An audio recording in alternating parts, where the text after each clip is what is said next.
How's it going, everybody? I'm Sam Lee, and welcome to Gaming Instincts. The Legend of Zelda Breath of the Wild took the world by storm when it launched with its Switch in 2017.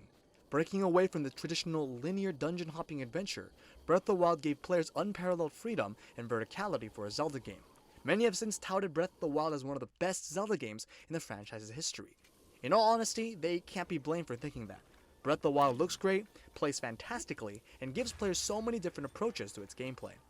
There's plenty of good reason why many fans are highly anticipating the sequel, which has not been given an official title yet. Still, despite being a stellar game, Breath of the Wild has some areas that could be improved upon to deliver an even more outstanding sequel to the masterpiece that was the original. Here are 5 changes and features we would like to see in Breath of the Wild 2. Number 1. Better weapon management system. Many players can attest that the weapon durability system in Breath of the Wild could be anything from somewhat irritating to downright aggravating at times. Players often came across a weapon that they really liked only for it to break on them after several skirmishes. Though this was less the case during the latter half of the game, the weapons frequently breaking in the first half had the potential to be a death sentence for poor Link. The reason this durability system exists in the first place is rather simple. It teaches players to be mindful of their actions when approaching any given scenario. Mindlessly bashing a sword against a strong foe reinforces no good habits, and the durability system is a most excellent teacher in that regard. The Legend of Zelda always had a strong puzzle-solving presence throughout its games, especially combat. No boss fight was ever won swinging a sword with reckless abandon. Since Breath of the Wild ditches the usual Zelda fare of linear dungeons and combat, player consequences had to be redistributed somewhere else. Weapon uses of Breath of the Wild are the amount of tries a player gets before having to fall back and reevaluate their situation when something isn't working in their favor. It reinforces on-the-fly thinking and resource management, teaching players to be mindful when fighting. The system in Breath of the Wild is frustrating, but it's a valuable teacher. However, every teacher can brush up their lessons now and then. The sequel should opt for a more precise and informative weapon management system. It should have visual indicators in the form of gauges or tallies for weapons, all seen in the inventory screen, and also allow players to drop items via the weapon scroll screen. A visual gauge would allow players to be more aware of the durability of their equipment, providing them opportunities to strategize before and during engagements. It will also let them time when to toss a weapon, take advantage of its break damage on an enemy, or even both. After all, Breath of the Wild only alerted a player when a weapon was heavily damaged, when it could be so much more detailed and helpful. Allowing players to drop weapons via the weapon scroll screen instead of the pause menu will let them stay in the flow of combat instead of having to wade through pages of items and other gear. It would also make dropping and picking up weapons with a full inventory way faster than it is currently. It's strange how a game that revolves around constantly shifting and dropping gear doesn't have a quicker way to dispose of them. Number 2. Frame rate issues. The Switch continues to fight an uphill battle against its competitors with regards to visual fidelity and quality. The Switch wasn't a powerful console when it released, and pales in comparison to the sheer power that next-gen systems like the Xbox Series X and PlayStation 5 are able to muster. Still, that doesn't mean that it's impossible to make games look fantastic on weaker hardware.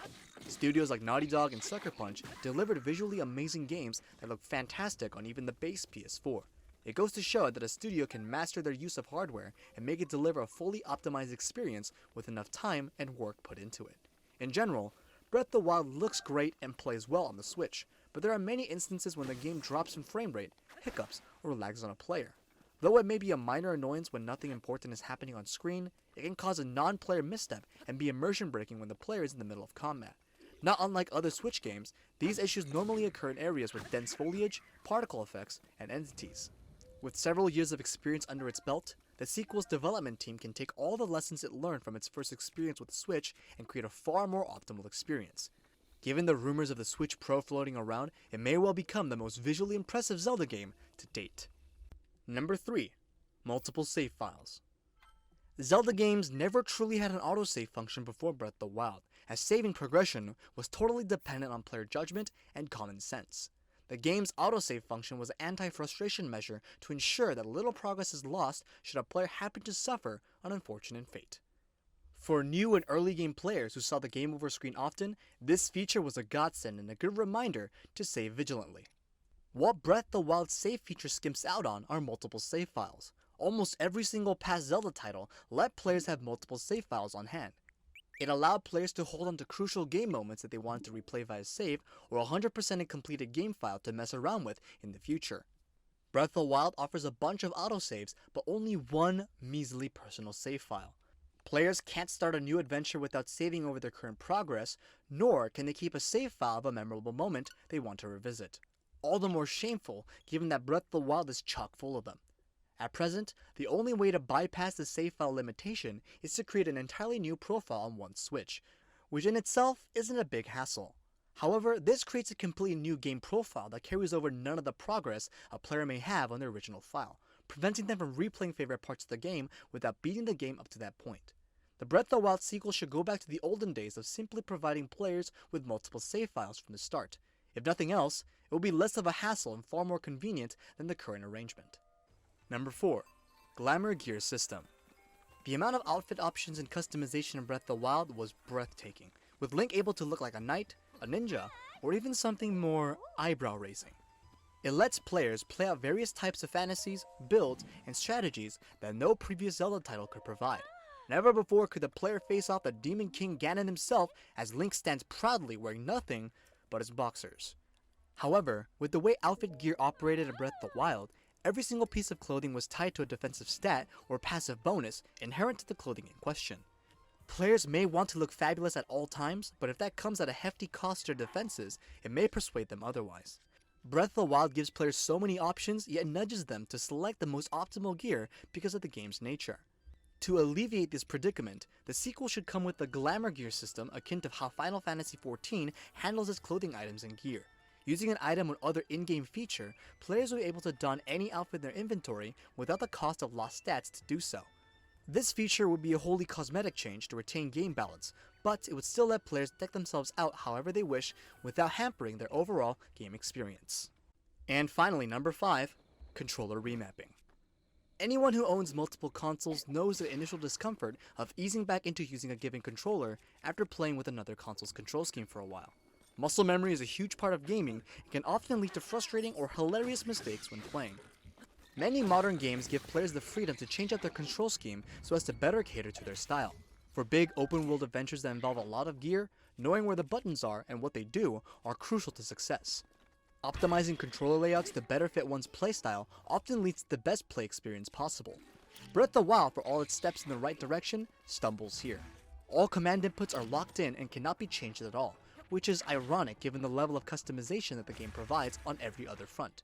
Players must play Breath of the Wild's way, no exceptions.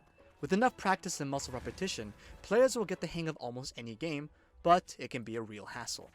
I can't count how many times I crouched when I meant to run, or jumped off my horse by accident because of how entrenched I was with a different control scheme. Having this feature in the sequel will do nothing but give more power to the players, which in turn should boost their enjoyment of the game. Breath of the Wild sequel is still a long ways out, with near radio silence from Nintendo since its 2019 reveal. Leaks have been pointing towards a 2021 release or reveal, but nothing has been set in stone yet.